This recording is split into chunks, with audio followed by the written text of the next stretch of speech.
জানো কাল রাতে না আমাদের বাড়িতে একটা চোর ঢুকে এসেছিল, আর চোরটা না আমার দাদুর ঘরে ঢুকেছিল, কিন্তু আমার দাদুর ঘরে দাদু ছিল না, আমার দিদা শুয়েছিল। তো জিনিসপত্র পড়াটার আওয়াজ শুনে না আর কি আমার দিদার ঘুমটা ভেঙে গিয়েছিল।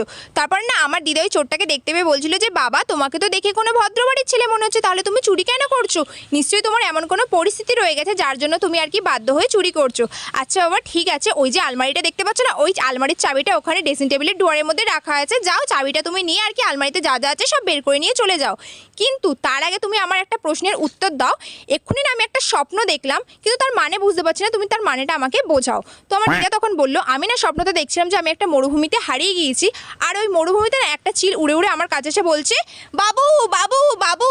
তো পাশের ঘরে না আমার বাবা শুয়েছিল, তো আমার বাবা না আমার দিদার সাউন্ড শুনতে পেয়ে আর কি ছুটে আর কি আমার দাদুর ঘরে চলে এসেছিল। তারপরে আমার বাবা আর দাদু মিলে না চোরটাকে ভীষণ মার মেরেছিল।